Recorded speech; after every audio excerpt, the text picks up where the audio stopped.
Genesis chapter 5. Now, this period is called the antediluvian age, which is the time before the flood. And the story is still about Adam and Eve. It's also about Methuselah, who is in their genealogy, who died at 969 years old, because that was the oldest person alive. If you've ever heard the saying, they're as old as Methuselah, that's where it comes from, because he was the oldest person ever recorded. And then also the stories about Noah, whose family built an ark to prepare for a global flood. Genesis 5 is a genealogy that records the descendants of Adam and Eve through their son Seth.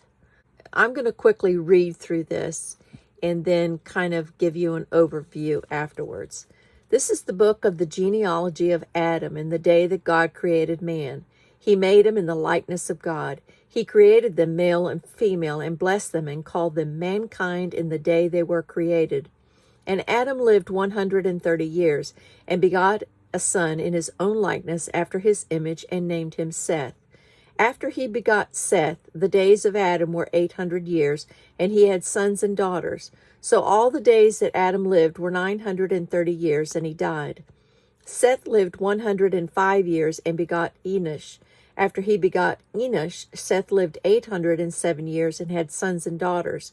So all the days of Seth were 912 years, and he died. Enoch lived 90 years and begot Kenan. After he begot Kenan, Enoch lived 815 years and had sons and daughters. So all the days of Enoch were 905 years, and he died. Kenan lived 70 years, and he begot Mahalalel.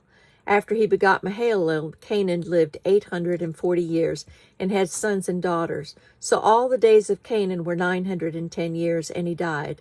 Mahalalel lived 65 years and begot Jared. After he begot Jared, Mahalalel lived 830 years and had sons and daughters. So all the days of Mahalalel were 895 years, and he died. Jared lived 162 years and begot Enoch. After he begot Enoch, Jared lived 800 years and had sons and daughters. So all the days of Jared were 962, and he died. Enoch lived 65 years and begot Methuselah. After he begot Methuselah, Enoch walked with God 300 years and had sons and daughters. So all the days of Enoch were 365 years. And Enoch walked with God, and he was not, for God took him. Methuselah lived 187 years and begot Lamech. After he begot Lamech, Methuselah lived 782 years and had sons and daughters. So all the days of Methuselah were 969 years, and he died. Lamech lived 182 years and had a son. He called his name Noah, saying, "This one will comfort us concerning our work and the toil of our hand because of the ground, which the Lord has cursed." After he begot Noah, Lamech lived 595 years and had sons and daughters. So all the days of Lamech were 707 years, and he died. And Noah was 500 years old, and Noah begot Shem, Ham, and Japheth. Now the genealogy here is about Seth, Adam and Eve's youngest son. Adam fathered Seth and died at the age of 930. Seth fathered Enoch and died at 912. Enoch fathered Kenyan and died at the age of 905. Kenan fathered Mahalalel and died at the age of 910. Mahalalel fathered Jared and died at the age of 895.